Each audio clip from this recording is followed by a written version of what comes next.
Well, greetings, imagination connoisseurs. Once again, it is I, the Viceroy of Verisimilitude, the master of fun and wonder, and apparently today I've now become the existential Mr. Rogers. That's me, Robert Meyer Burnett, and this is Robservations, the show about something. And it is Robservations 231, and let me welcome all of you imagination connoisseurs that make up this, the Post-Geek Singularity community. And as you all know, this show is brought to you by Lucky Tiger Men's grooming products for those men who want to look good and feel great. If you go to their website at getluckytiger.com, you can buy things and get 20% off your order when you check out by punching in PGS for Post-Geek Singularity. And hey, get a discount. Shouldn't everybody get a discount? And shouldn't you imagination connoisseurs of this, the Post-Geek Singularity, get a discount? This is a very special show, ladies and gentlemen. I think it's only my second show with a guest, but this show is devoted to independent cinema, the headaches of getting movies made in Hollywood today, or in the case of this movie, Hollywood yesterday, today, and tomorrow. That's right, ladies and gentlemen. I am here. I'm still going to answer questions, and we've got all kinds of letters to read, but I'm going to have a guest. I have with me director Gabriel Bologna. He comes from a Hollywood family. His mother is, of course, Renee Taylor, who you might know as being the nanny's mother in that television series. His father was Joseph Bologna, who unfortunately passed away 2 years ago. But he was in such movies as My Favorite Year, which just dropped on Blu-ray from Warner Archive. And of course, he was in Blame It on Rio with Michael Caine. And Gabe will talk to you about that. He can talk to you about what it was like growing up in a Hollywood family. Both his parents were nominated. They're Academy Award nominated screenwriters. They were nominated in the early 70s. And Gabe's had a very interesting career. He directed a movie called The Elevator that starred Martin Landau and Martin Sheen. That was on HBO in the 90s. The Black Waters of Echo's Pond, which is a horror film that he also directed. Well, for the last couple of years, I've known him. I met him back in 2016, and we have been working together on the movie that I like to call an indie spiritual quest family dance comedy fable. That's, of course, Tango Shalom. That is, of course, co-starring Dancing with the Stars Karina Smirnoff, who is in the thumbnail. For those of you in the live chat who are wondering who that was or who that is indeed Karina Smirnoff, who I think was on like 13 episodes or 13 seasons of Dancing with the Stars. She makes her screen debut in Tango Shalom, and believe it or not, she is quite good. To watch Tango Shalom is to fall in love with Tango Shalom. Of course, that was Gilbert, ladies and gentlemen. Wouldn't be a show without Gilbert. So I'm going to bring Mr. Gabe Bologna on. We're going to be sharing a mic. We're going to be sitting close together. And anything you guys want to know, you guys, gals, gentle beings, non-gendered people, aliens from whatever planet you're from, if you're interested in asking questions, of course, about any facet of independent filmmaking, please do so. Of course, use that super chat feature and we'll read it out loud. And Gabe has a lot of insight. He can tell you about a lot of projects he did in the past, things he's got coming up, and just general philosophical musings about independent cinema. And I think without further ado, why not bring on Gabe? He's going to sit down here. We're going to be sharing the microphone. Gabe Bologna, welcome to Robservations, the show about something. How you doing, man? Good to see you. It's good to have you here. I mean, we've created much magic sitting here, have we not? Yep, this is the room where the magic happens. We've edited right here. Let me turn off the phone. Sorry about that. You're a director and you don't turn off the phone. You come on set without. First of all, it's a faux pas, ladies and gentlemen, to come on to any film set without turning off your cell phone. So this is a telemarketer. He's taking a call. Please don't bother me. Thank you. Telemarketers. Sorry about that. By the way, the camera. So just look up into the camera. There you go, where the green light is. So, Gabe, why? I think we're going to start by asking, why the hell did you decide to make movies? You know, like Sir Hillary, who said he climbed Mount Everest because it was there. I think we make independent films because we have to. Really? I don't think there's a choice. Now, how did you first decide? Like, was it a conscious choice? Did you say, okay, today I'm deciding I'm going to be a film director? How did you become a film director? How did that process work? Now, you were an actor first. Yeah. You started a sitcom. It's very funny. I started out as an actor, and I was on a show that's claim to fame was it's the show that made Seinfeld change its name from the Seinfeld Chronicles to just Seinfeld. And if you look on Wikipedia, it'll say as to not compete with Gabe Bologna's show on ABC, which was called The Marshall Chronicles. That was directed by Jim Burrows, Taxi, Friends, Will and Grace, and Richie Rosenstock, who was really a great showrunner at the time. And that was it. I don't know. Now hang on, back up. Yeah. You were the star of a sitcom. Yeah. So how did that happen? Like, how long did you? I was going to NYU, and I auditioned via satellite. It was one of the first satellite auditions, and they liked my work. And then I read for the network in Century City, and I was hooked. But it's interesting. When I said that was it, I meant that was it. I wanted to be a director because I was watching Jim Burrows on the set, and I was watching what he was doing. And yes, I was going to film school at NYU, but I was just fascinated with every aspect of filmmaking. But I was bitten by the director bug watching Jim Burrows work. This is a guy who would communicate with crew, with actors, with a hand gesture. He would go about lighting, or he would go about an acting note. He would go for the camera note. Everything was hand gestures. And I was like, wow, I'm in the middle of learning the most complex jargon in film school. And this was a guy who just made everything seem so easy. Wow. And that's when I realized I wanted to be a director. Now, what happened to that show that you were on? Well, we only ran a season. I was reviewed in the LA Times as the Fonzie reduced specimen of the 90s. Wow. I was pretty much just playing some relatives of mine, New York accent, Italian type of thing.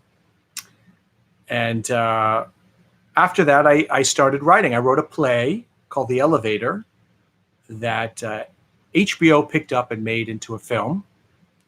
And it was really the last part I played that I wanted to play. It was a role called David Brockman, a struggling writer who traps a producer in an elevator and forces him to listen to what he's written. And I got that idea. I happened to be in an elevator with Ron Howard, and I looked at the stop button. I was only like 19, and I was like, you know what? I could stop the elevator right now, pitch him a story, or maybe I'll just make a movie out of it. So I play the writer. Martin Landau plays the producer. And then the little vignettes that I read, the little shorts, get acted out by either, Richard Lewis, Martin Sheen, Bokeem Woodbine. And I won't tell you how it ends, but there's a reason why he actually trapped the man in the elevator. Now, you directed this. I wrote it. I directed one of the vignettes. It was more like a New York Story type of thing. Okay. Which was a very hot concept at the time. It was very bizarre. It was before Being John Malkovich. I mean, there was like very bizarre characters in there. Like a guy wakes up and he finds his alter ego, a little person rabbi and a giant midget.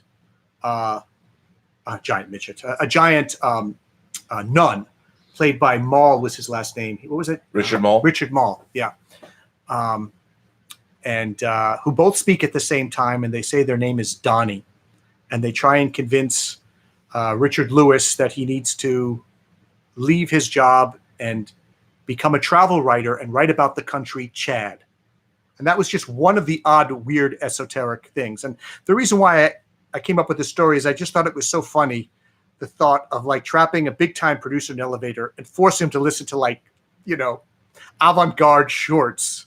You know, I can't think of a greater torture. So after the elevator, I got very fascinated with kind of more darker films. I made a horror film, the one that starred Robert Patrick, called The Black Waters of Echo's Pond, about a board game that's inherently evil. And that you did direct. Yeah, that was yeah. I wrote it too, and I directed a horror comedy with Danny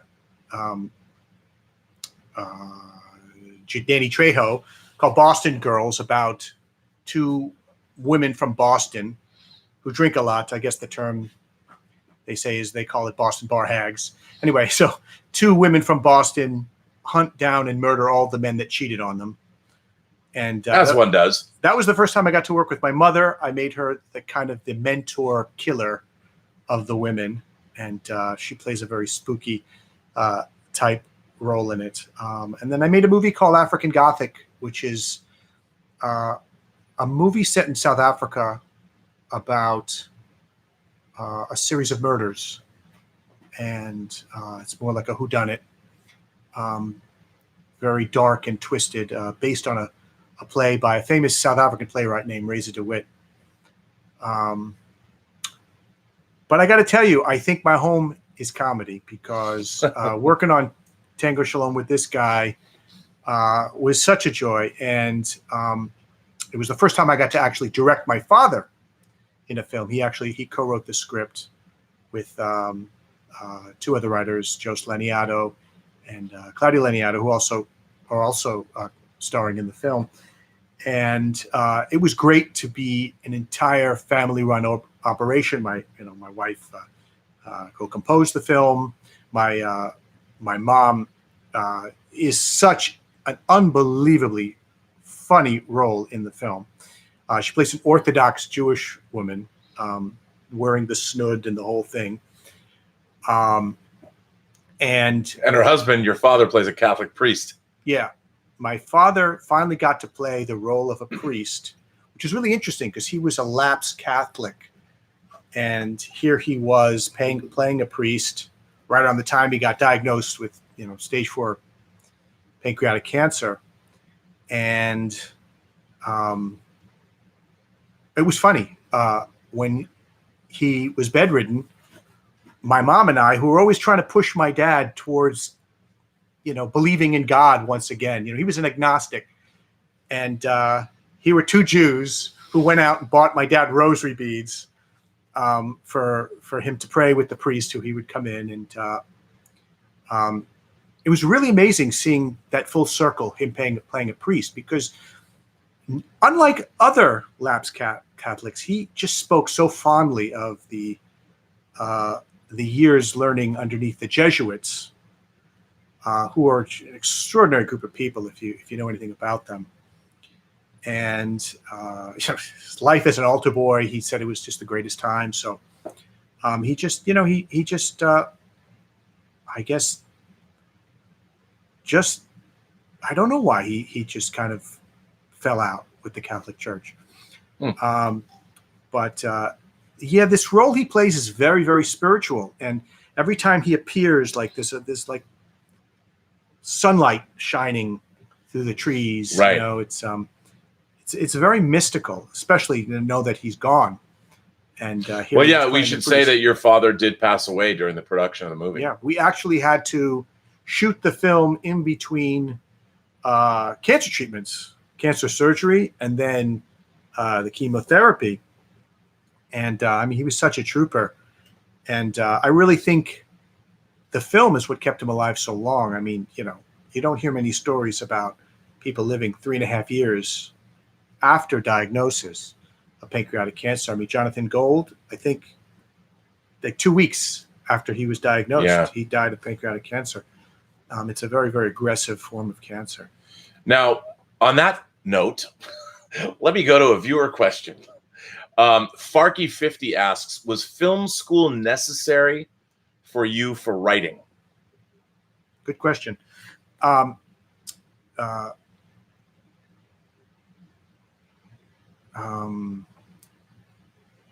to think who said this quote. Mark Twain, I'm pretty sure, said the quote.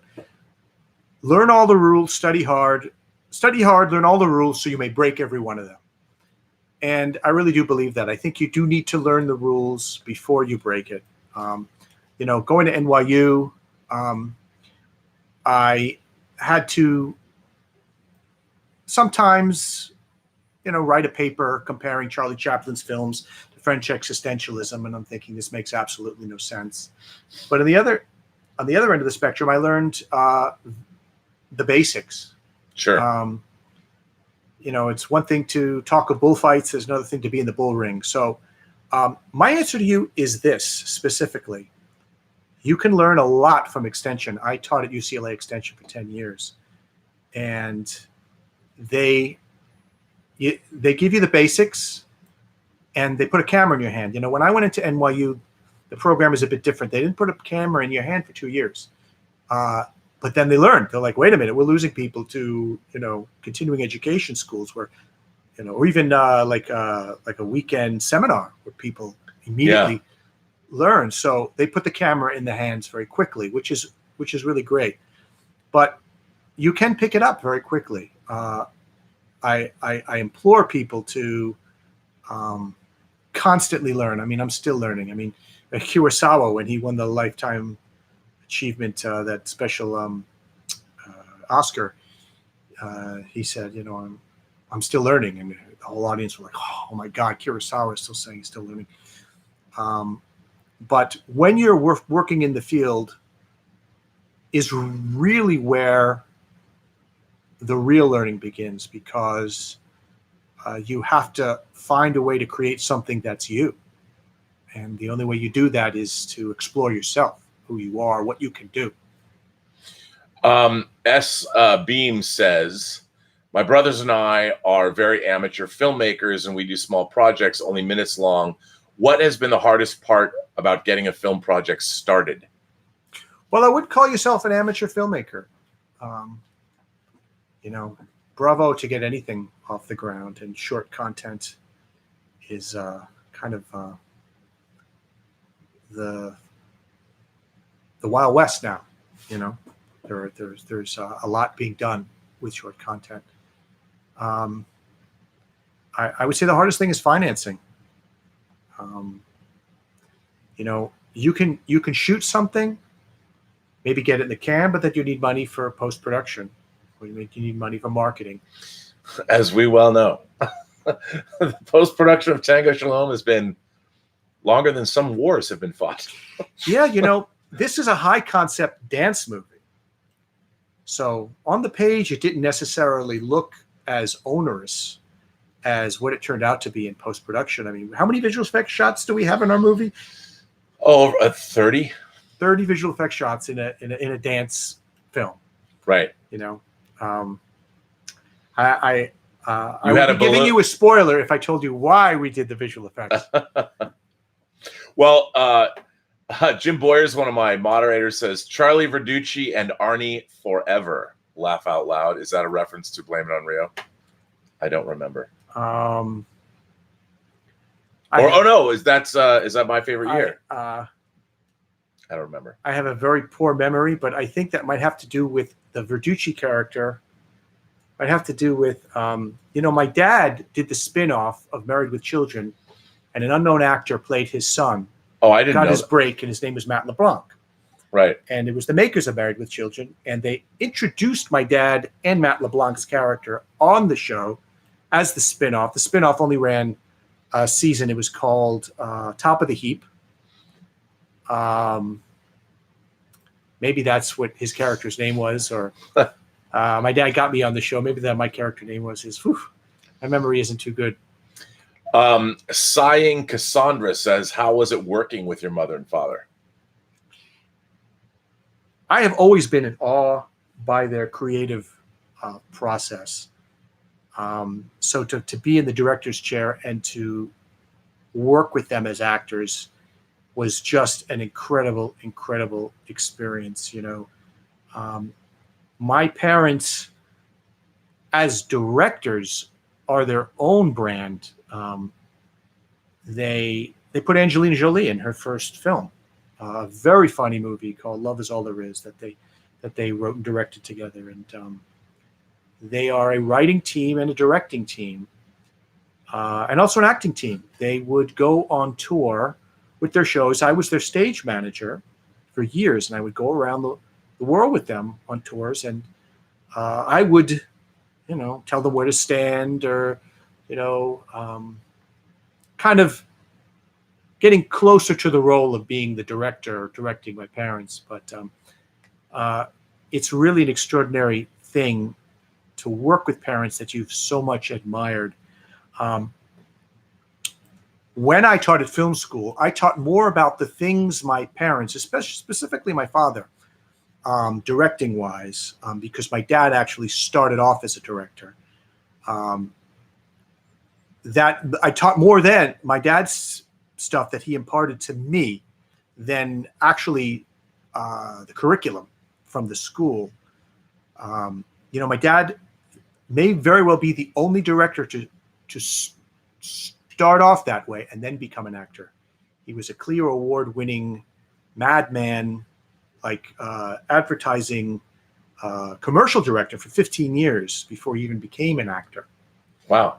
And it's ironic because he never studied acting, and yet my mother, studied with Lee Strasberg, in the same class with Marilyn Monroe, James Dean, Marlon Brando, and his career, took off right after they did a film that they wrote together and starred in called, God, it's escaping me. I can't believe it's escaping me. Made for Each Other, which is just a beautiful movie. In fact, it was the movie that convinced Woody Allen to make Annie Hall. He said Annie Hall is his Made for Each Other. Very similar construct, two misfits who examine or try to commit to each other. Now, they won an Academy. Well, they got the Academy Award nomination. They didn't win for Lovers and Other Strangers. Was that, or was it? Yeah, they were nominated for Academy Award. It actually won the Academy Award, I believe, Best Song. Okay. For that film, and it starred two unknown actors, Castellano and what's her name was in Annie Hall, Diane Keaton. Oh, and Coppola put both of them in The Godfather after seeing that movie, Lovers and Other Strangers. And yeah, they were nominated for the Academy Award, but they won the Emmys. I believe it was a comedy special that starred Marlo Thomas, Art Garfunkel, a couple other people. Acts of Love and Other Comedies, that might be the name of it. Oh, yes. Jim Boyer says, yes, top of the heap. Joe was Charlie and Gabe was Arnie. Yeah, God. I haven't seen it since I did that. And that's a funny thing. It's like, I remember every single line I write as a writer. I remember every frame of a scene I shoot as a director. But as an actor, it's you're in the moment and then it's gone. And I still get residuals from it because I was going back to, as a child actor, I was even a backup dancer in a Michael Jackson video, Captain EO and the Space Knights. I know. You could spot me out because I'm the worst and the only bad dancer. I only got the part because I fit the costume. I'm in the back, going like this, like I'm dancing like a monster. I keep forgetting you were in Captain EO. which is, no longer. Movie Fanobi says, glad to see a collaborator with you. Enjoy the day. Movie Fanobi's he's been here for a long time. So, Gabe, tell me about, how did you get involved with Tango Shalom? How did this happen? Because the way people got involved in this movie is pretty nutty. And one of the things that I should say to everybody watching this is, independent cinema now seems a lot more or a lot less indie than it used to be.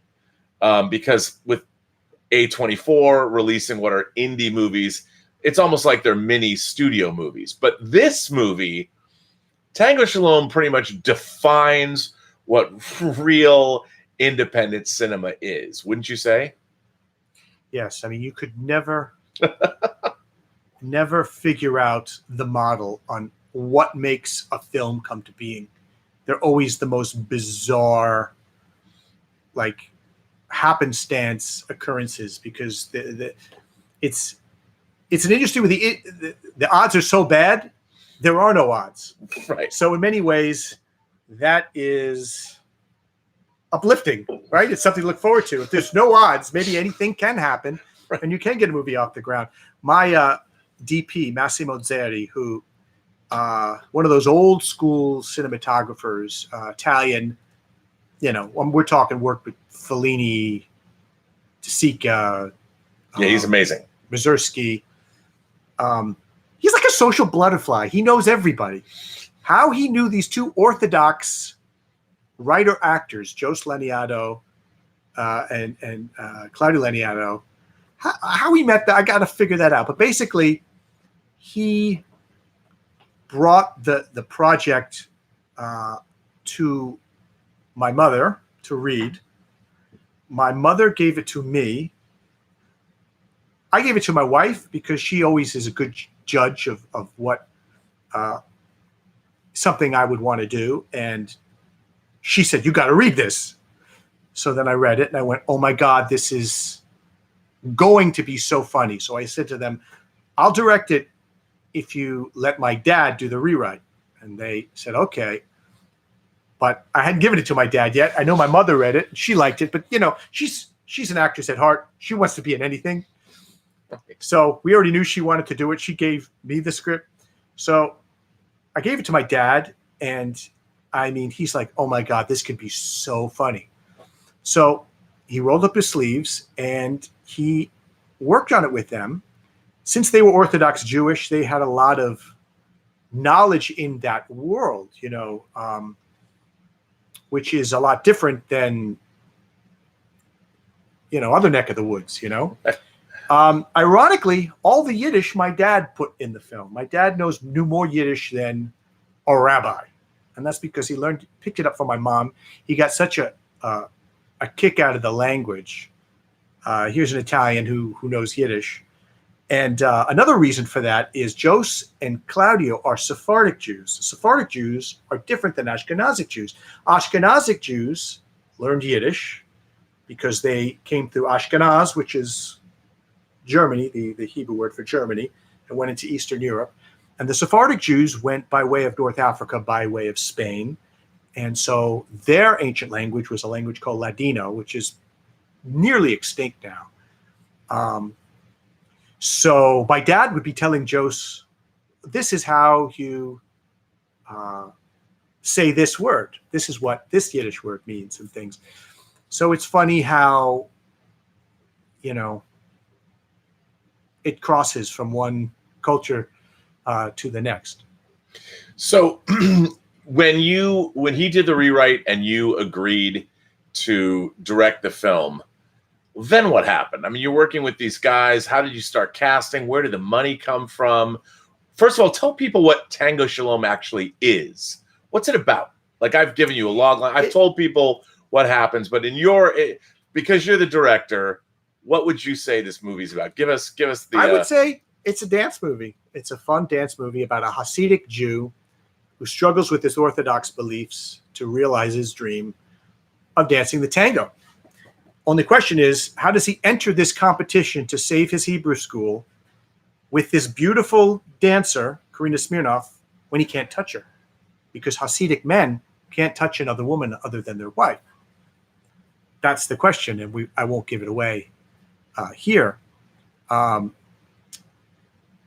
So we looked at places we could shoot it. We certainly could have saved a lot of money if we shot it in L.A., but we realized, no, this takes place in New York.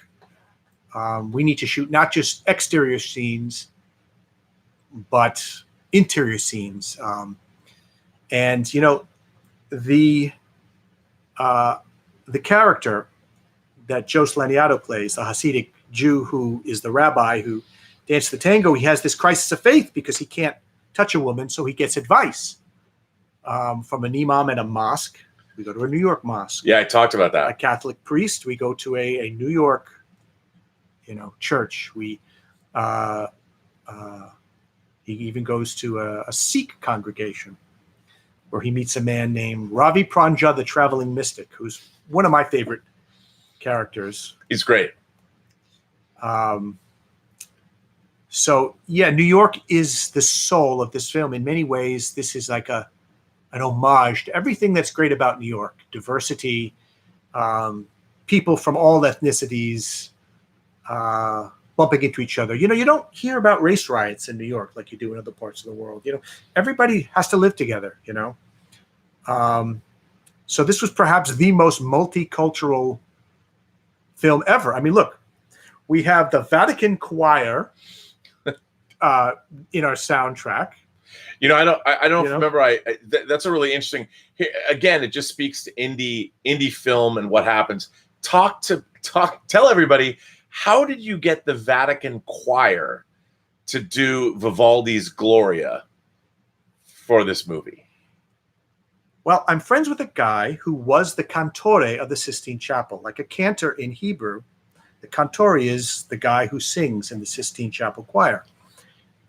He's recently retired from that job. A brilliant composer and choir master named Roberto Colavale. He came to me through an Italian actor named Marco Bonini, who's a friend of mine. Marco Bonini brought me an operetta that I also gave to my dad to work on. So this operetta that my dad worked on with Roberto Colavale, I fostered such a relationship with him, and I said, you know what? Could we get the Vatican Choir? He said, sure. It's a division of the Vatican. They're called Il Circolo di San Pietro, something, something, something, something, something, something, something. And they have their own church. And they recorded it a cappella. A cappella, by the way, is an Italian word that means in the church. Doesn't mean singing alone. It actually means singing in the church alone. So many words come from Italian, but now I sound like my father, who gives a history lesson on the Italian root of anything. And that's how I met Roberto. This project that my dad worked on with Roberto, we're trying to get it off the ground still. It's about an Italian Jew who flees the Holocaust and comes to America in the late 30s. But he's not admitted not because he's Jewish, but because he's Italian. Many people don't know that there were anti-immigration, Italian immigration laws set in place in the 20s and 30s that were very, very racist against Italians. And Italians had a pretty tough time in this country. So it's loosely based on a true story about an Italian Jew. And so you got the choir came in and actually recorded this piece of music for us.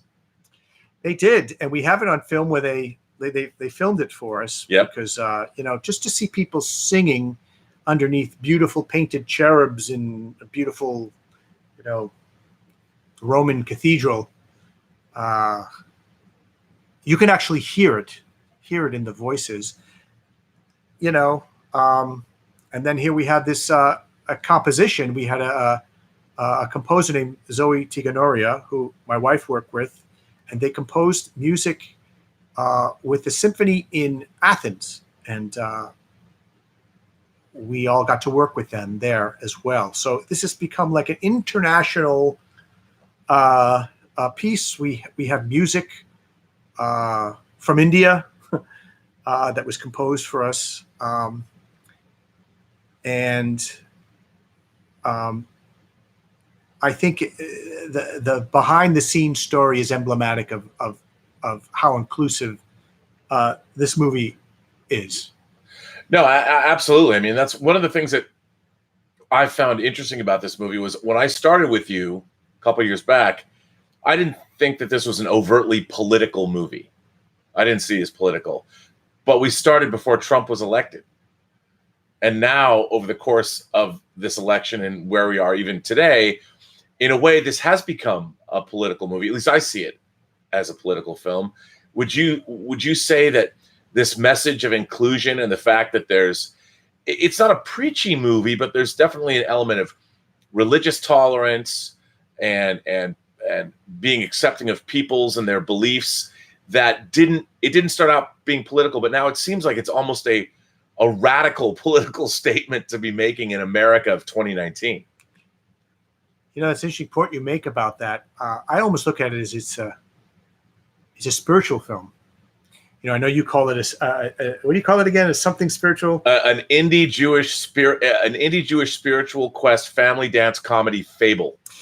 Yeah, because you know, here's this priest who's praying for this rabbi to successfully dance this tango to save his Hebrew school, and he gets the advice of an imam and help from a Hindu mystic, and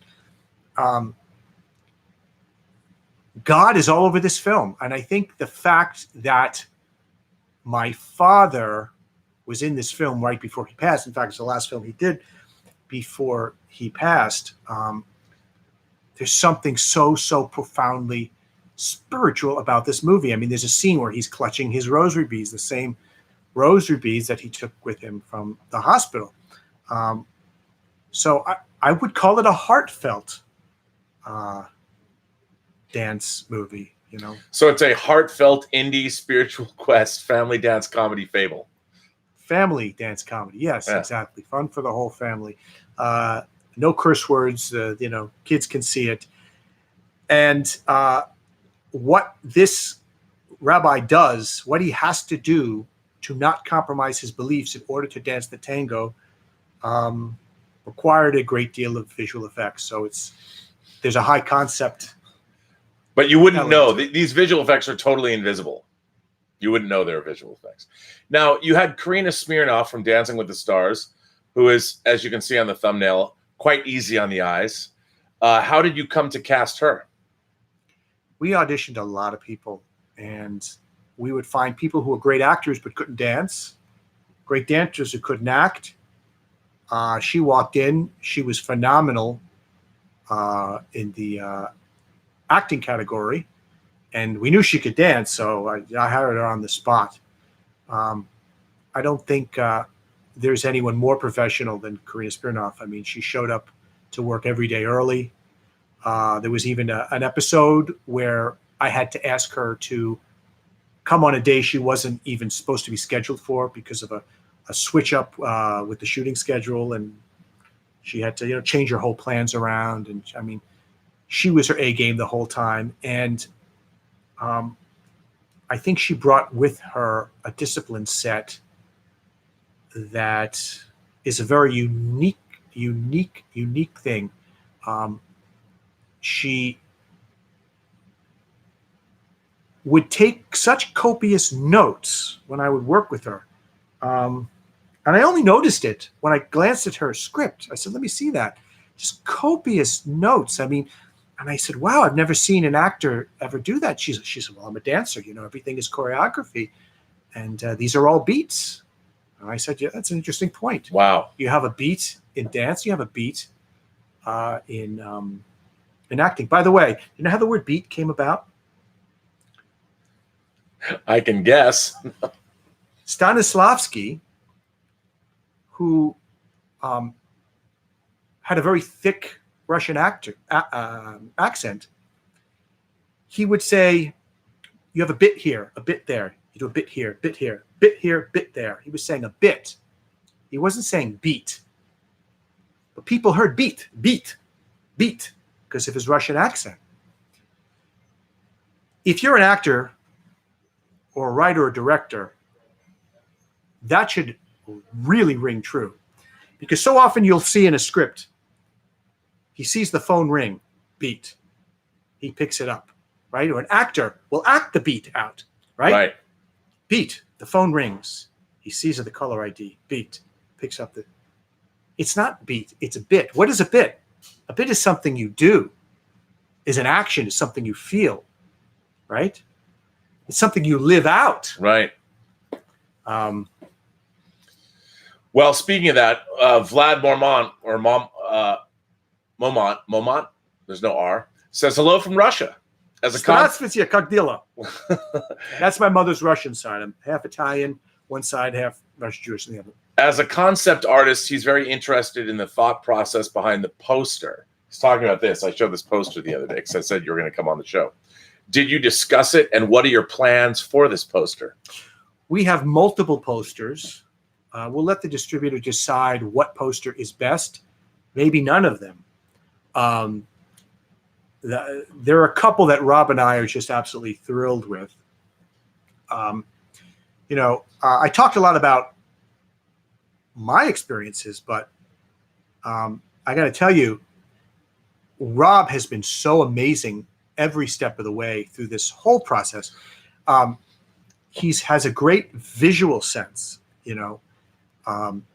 his posters were crafted by his people, and he would say, this is how I think it should look, and I would look to him too with the visual effects shots. There's some very powerful Moses in the desert type opening type thing. I can't give it away too much.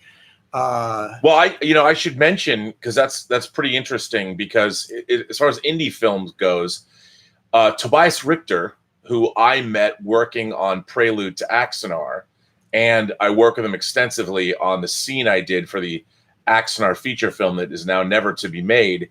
I met him and his company, his German company, The Lightworks. So talk about another international connection.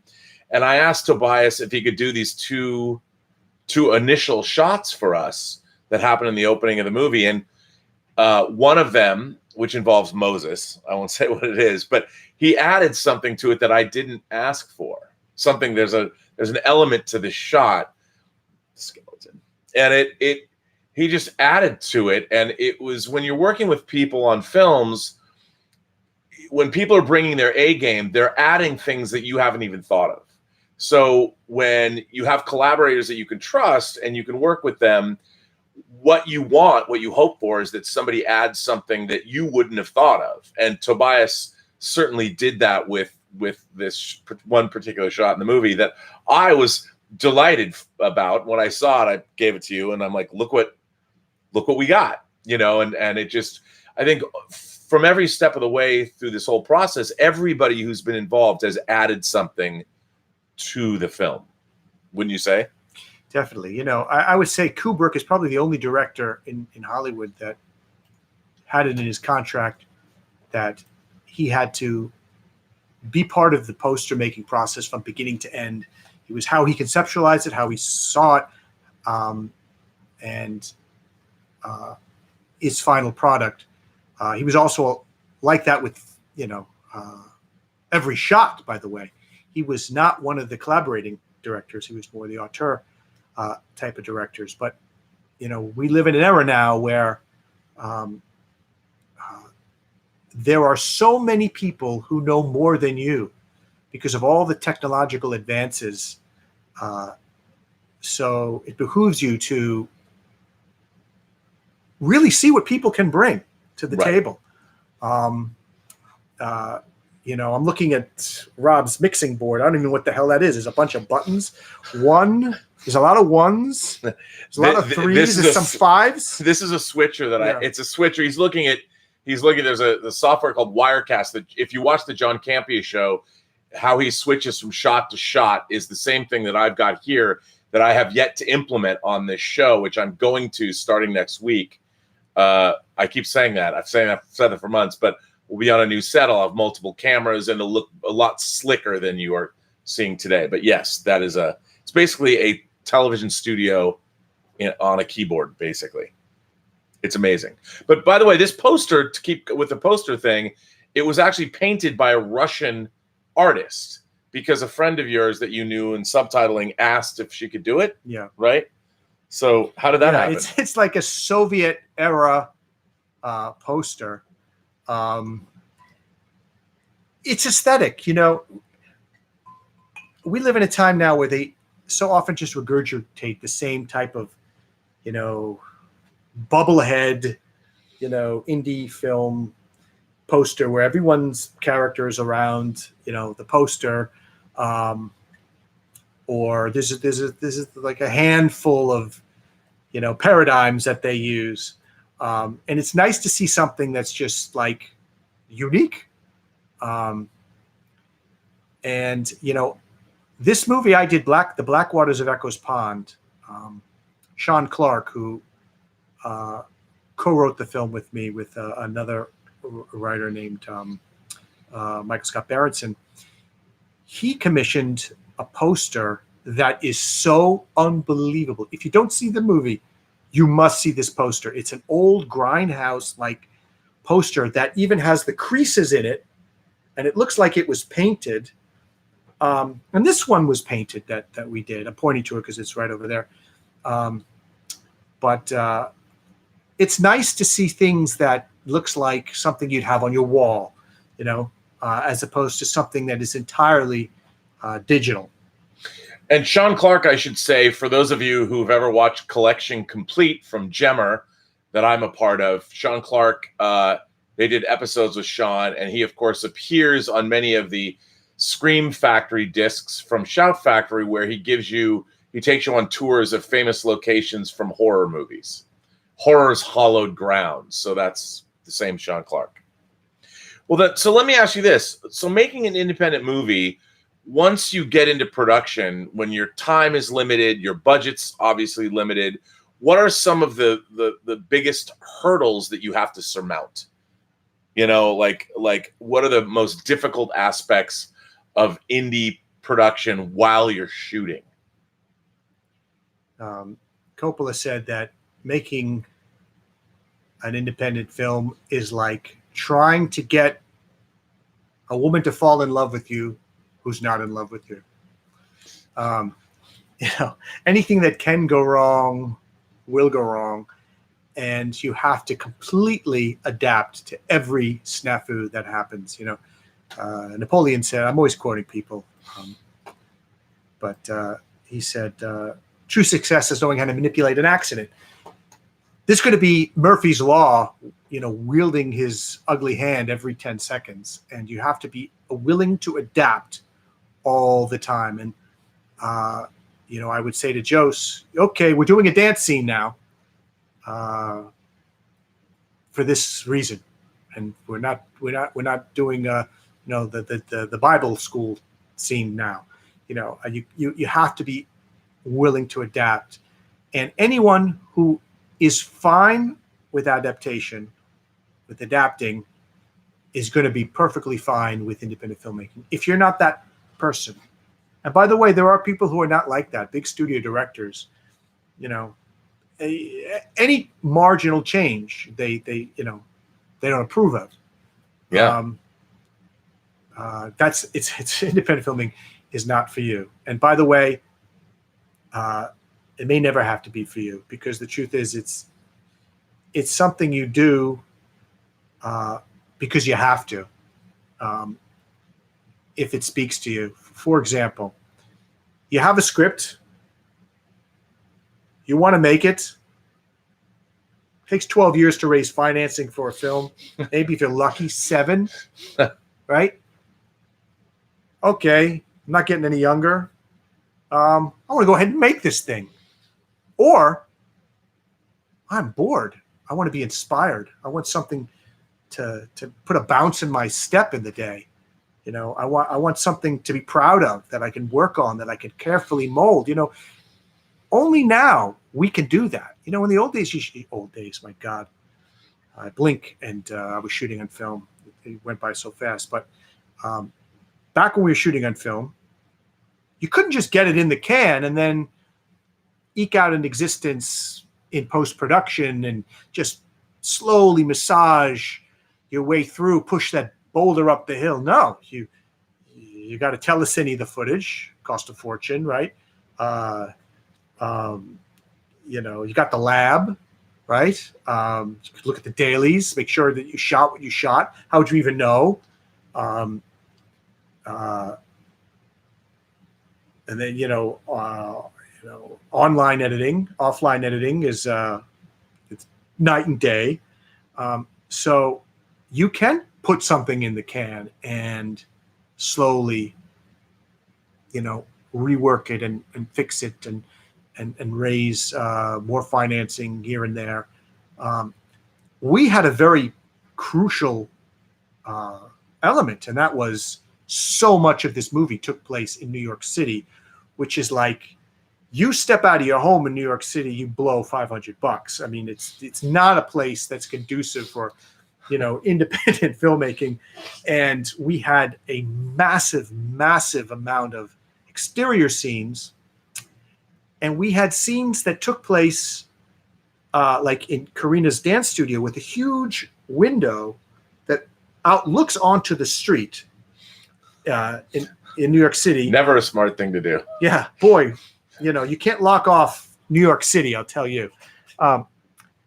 And it added tremendous production value because, you actually see New York in the background. But that was stuff that we had to completely nail. So what we ended up doing is we just shot the whole movie out that required in New York City. And this incredible dance competition we actually shot in the soundstage in L.A. And that's what we also did a pickup of a couple of shots for my dad in LA. But you have to be very, very, very resourceful when you do an independent film. Signed Cassandra asks, will there be a Blu-ray release of Tango Shalom? Oh, definitely. Definitely. Rob's background is in doing incredible Blu-ray compilations, and I don't know what we could do that could even remotely compare to the stuff that you've done. Well, we can though. I mean, we did the last interview with your father. Yeah, we did that, but he did the Superman and Lord of the Rings stuff. So,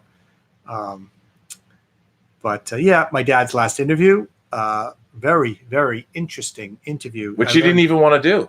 Yeah, no, he didn't want to do it. He was, in such pain. But then he said, you know what, I'm going to do it. I always think it's great for people to hear behind the scenes because you get a better understanding of the work as a whole. And I really dislike that now in this digital age where, you stream something and it's done. You don't savor it. It's not, it's not the DVD that sits on your mantle that you can pop in anytime you want. It's there as long as there is a licensing agreement, whether it be a month, a couple months, a year, whatever, and then it's gone.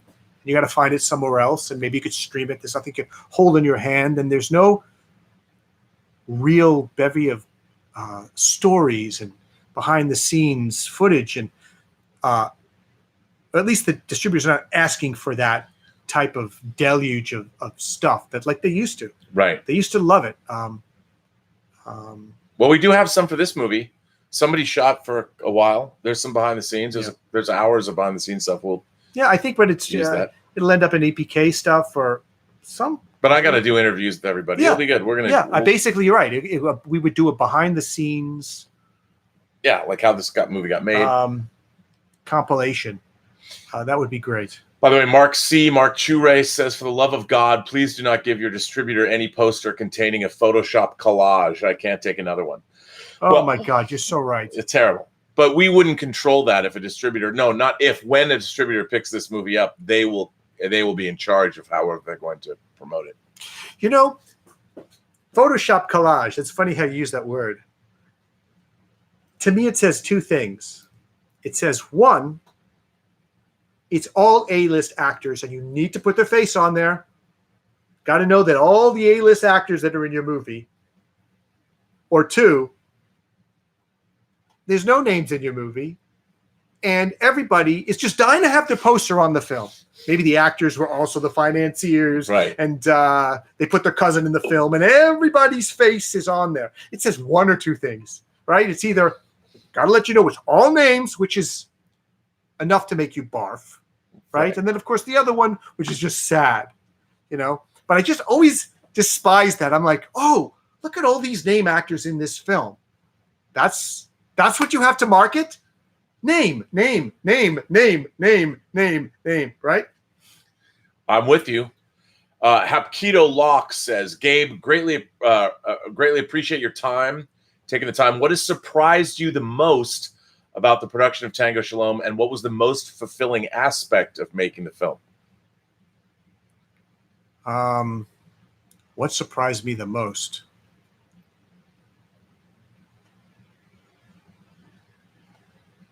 Okay, guys. There's nothing more difficult than a dance movie. I'm sorry. I've done horror. I've done comedy. Done drama. I even did sci-fi. Nothing is more difficult than a dance movie. We spent 4 months on the end dance competition. It's a very long, intense sequence. And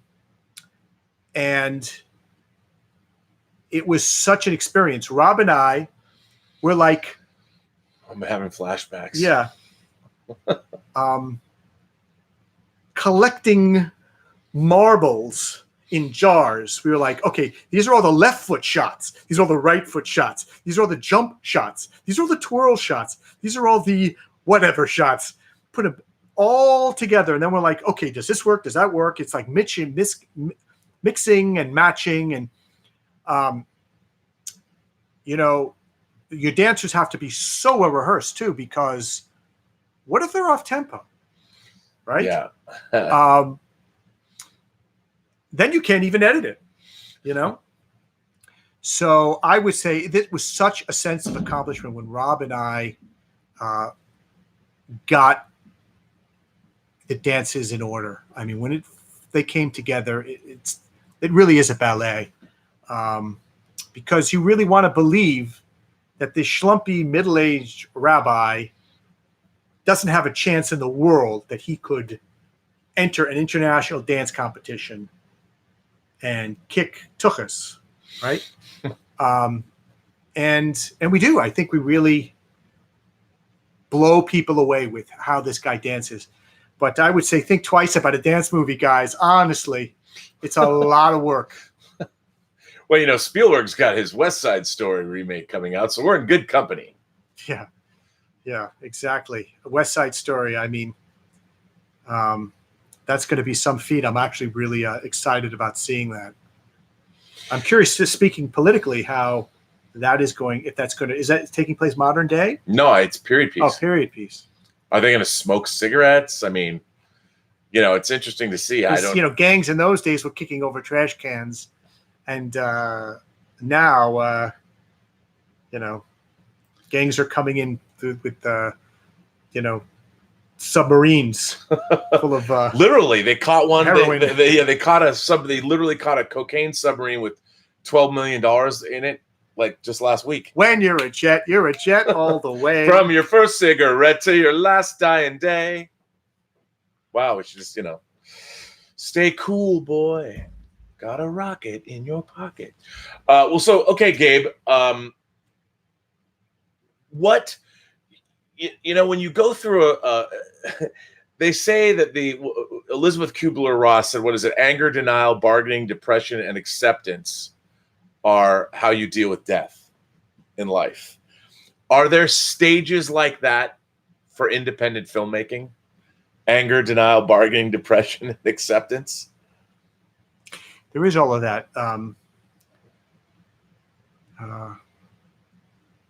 the Buddha said, don't look at the glass half empty, don't look at the glass half full, look at the glass broken. Right? So, in other words, if you look at the glass broken, if you look at it like everything is fallen apart, what would you do? Well, you pick your life up and go on, right? And the problem with filmmaking, independent filmmaking in particular, is you're grabbing the sand so tightly in your hands, and there's such a fear that so much can go wrong. But when you just give it up and say, you know what, giving it to God, it's a lot easier than letting yourself go through all those beats. For example, we're wrapping up the film, and I'm excited to do that. Other filmmakers, mourn it. They go through postpartum depression. I've never been like that. I often you can't run from your films fast enough because of all the time and energy you've spent on it. I often feel like Horton Hears a Who, right? Isn't that the one with the elephant? And he hears this little creature on a daffodil and is going, help me. And he's protecting it through sleet and snow. He has an umbrella. And that's how it is with independent filmmaking. I mean, nobody is going to look after your film like you are. Nobody is going to make sure it's put to bed every night, goes to school every morning. So I would say you have to enjoy the process, or else you'll go mad, because it takes so much time to make a film. Your average film takes a couple years, so it's 2 years of your life, let alone an independent. You get distribution. Sometimes it takes longer and stuff like that. So directors are on a project much longer than, say, an actor who shows up, says his lines, go home. Yeah. Right? Yes, I've spoken a lot about that on the show, that actors are working on a movie the least, and yet they get all the credit. Yeah, they don't even recognize you at the screening. Like, I faintly remember working on this film.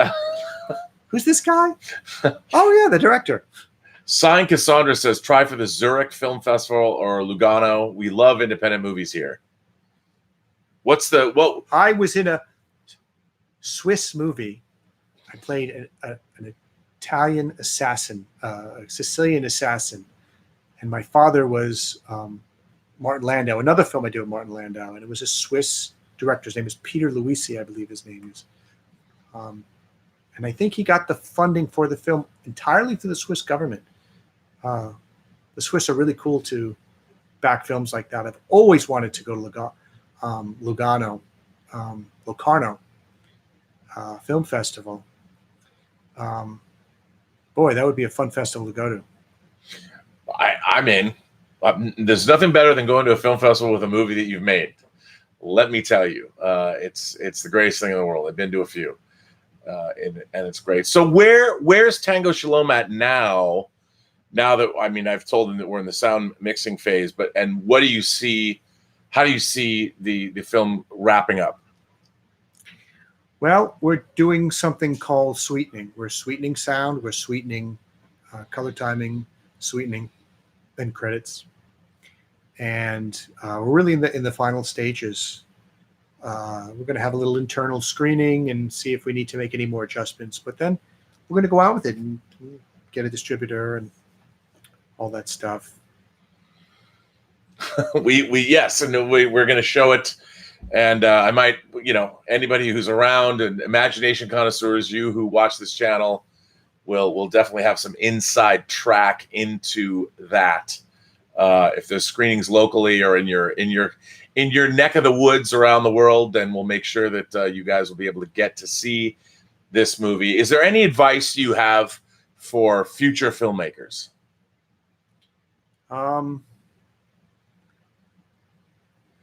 Take a lot of Excedrin. No, come on. I really do believe it. Don't make a film unless you have to.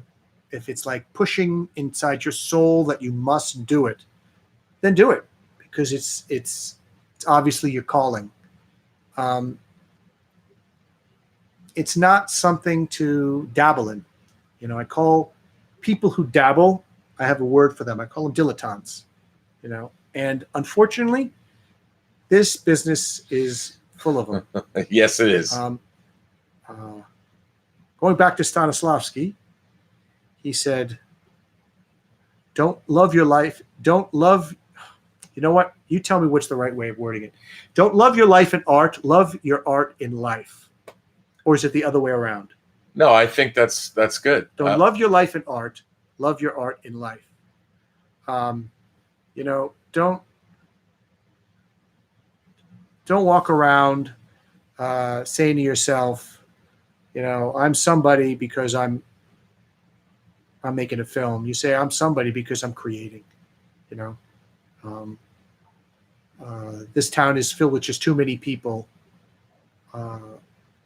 who are, you know, turning our industry into just kind of money-making machines at best, dreck at worst. You know, and you know, Rob and I come from the school of revering great filmmakers who make art for the sake of art, you know. And it's got to be something you're proud of, you know, something you stand by. If you have to apologize for any element in your film, you have to own that. Now, let me ask you this as a final question, sort of a wrap up, because we have to work. We have work to do, people. Do you feel that independent cinema has a future? And with movie studios becoming, there's one less movie studio than there was a year ago. 20th Century Fox has been absorbed by Disney. We have great distributors out there, whether it's A24, whether it's Blumhouse is making independent movies in the horror space. There's a lot of indie cinema happening. Is it going to remain? I mean, we don't have John Cassavetes making Woman Under the Influence these days, but do you think that independent cinema has a future in this entertainment landscape? Are young people going to grow up and want to see independent movies, or video games and the spectacle, the amusement park ride movies that say Disney is so great at making? Clearly, I love those, but you know, sometimes I want to sit down and watch a Cassavetes movie. 99% of what Netflix picks up is independent work, and that just says it right there. Good, the bad, the ugly, it's all there. And the reason being is there is a starvation for content now, the likes no one has ever seen. There is such a need for content that it can never even be quenched. Sometimes, you know, the artwork is here today, gone tomorrow. That's another story. But it should be at least an encouragement to independent filmmakers to know that there are vehicles everywhere. And there was a day, even in the heyday of independent film distribution, when they had, say, 20, 25 top theatrical independent distributors, you know, Rogue, Polygram, October, you know, go down the list, Miramax, right? Still, there was only 25. Now there are thousands and thousands of vehicles. You could even self-distribute. People are, you know, like Rob on his channel, you know. Right now, we're self-distributing. We're pre-marketing the movie right now. This is the pre-marketing. But yeah, you're right. And I think, Gabe, to sort of sum it up, I mean, everybody on this channel, I call them imagination connoisseurs. That's the name for my viewers. And this is the Post-Geek Singularity community. What I mean by that is we're all geeks now. We used to be locked in closets and thrown into garbage cans by people, but now the world is gone and everybody likes the geeky things in life. But the one constant has been, for the last 100 years and more, I don't think the love of cinema has gone anywhere. And if nothing else, I think more people have access to movies and love movies than ever before. And what is the one, or maybe I should say the one thing, but what is the thing about movies that remains relevant in your life, and how does your love of cinema continue to inspire you as you move forward, both through life, but as an artist and as a filmmaker and as a man? I spoke with an old school Czech director, famous Czech New Wave director. His name was Ivan Passer, and he said to me that a film is a living, breathing organism. And he's right. I mean, to me at least. I mean, I'm sure you could feel that way. What else can evoke so many range of emotions? You know, it's and not only that, it changes as we grow in time. It grows in time. You know, I was just recently saw Scarface the other day, and it's like I'm watching a different movie. From when I first saw it, right? When I first saw it, it was just this amazing but violent film, and now it's dated is really an understatement. It's really like an iconic 80s era. It encapsulated an entire era, you know, with the music and everything. And here I am seeing it now in the late aughts, and I have a totally different, I'm like, wow, this is a very political movie, right? Tony Montana, the evilest mobster alive, refuses to kill women and children for the government and is killed because of it. How political is that? That even a ruthless mob kingpin won't kill women and children in the name of, you know, political intrigue. I didn't look at it like that. Did you look at it like it's a political film then? No. It came across so political to me. Well, especially now. Yeah. The political landscape has changed. Well, Gabe, I want to thank you for your time, and thank you for being here on Robservations. It's been a long time since we've had a guest. So I'm going to bring this microphone back, and I'm going to say thanks everybody for listening. Thanks for